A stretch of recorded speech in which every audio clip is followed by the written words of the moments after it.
I am on my second week of New Zealand as a Canadian, and I'm just going to be talking about 5 main things that I would definitely recommend bringing as a Canadian, whether I actually bought them myself or that I would recommend bringing them, so stay tuned for that. Top 1 would be sunscreen. The UV here is definitely stronger than in Vancouver.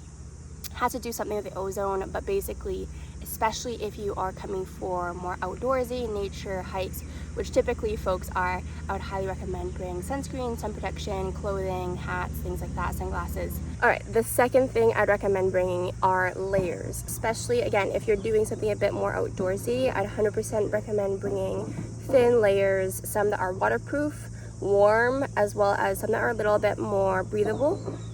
I'd recommend bringing multiple pairs of socks. You never know when it could start raining. It's not really an umbrella place. I would recommend bringing some waterproof gear. Definitely really important, especially if you're going outdoors. And this is what I'm seeing for my third made point here, but I just had to take a bit of an impromptu to show y'all this.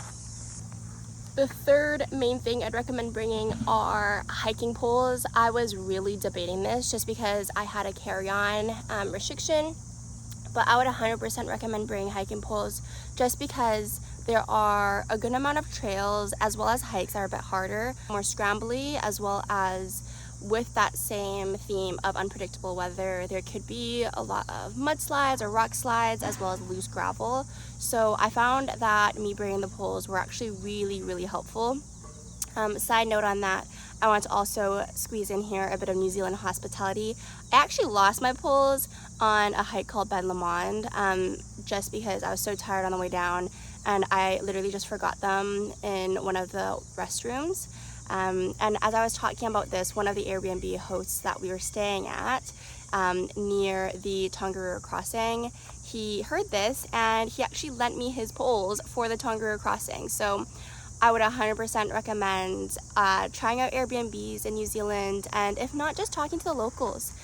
They're honestly so sweet. I'd 100% recommend just chatting with them, obviously if they want to and if they're open for that. I would definitely recommend, especially for some of the crossings as well as some of the walks, to be bringing poles. Even one pole is totally fine, sharing 2 poles with 2 people, but just having a little bit more stability would be really helpful.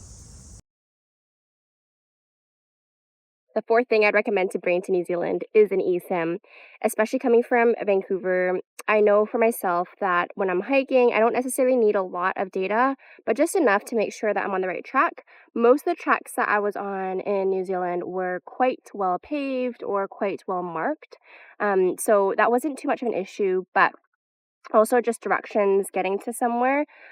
Honestly speaking, the signal wasn't amazing for most of the trip.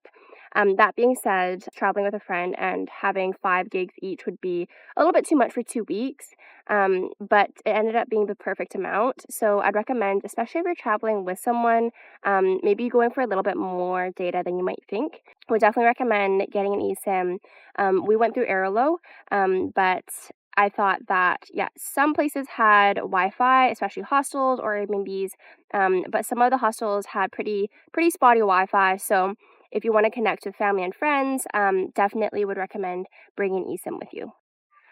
All right, this last 5th point that I would recommend for Canadians, especially maybe this is specific to Vancouver people, I would 100% recommend bringing a diverse selection of shoes. I'd recommend one, whether it's like runner or sort of like more casual streetwear that you could be walking with, so a walking shoe. Second would be like a hiking shoe, and third would be some sandals or beach shoes.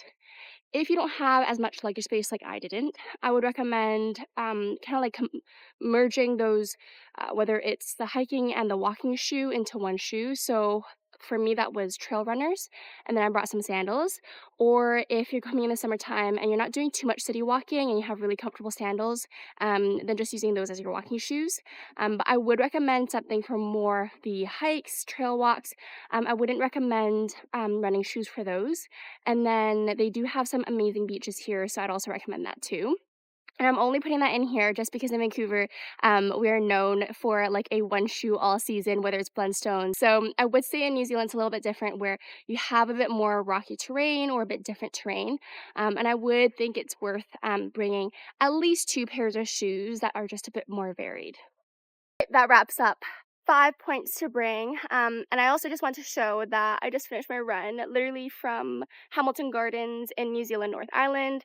And on the other side is like a highway road. So definitely a very interesting country, beautiful topography, amazing greenery. Would 100% recommend if it's not already sounding through my enthusiasm to share. And stay tuned for many, many more videos because I love this country. I love what it has to offer.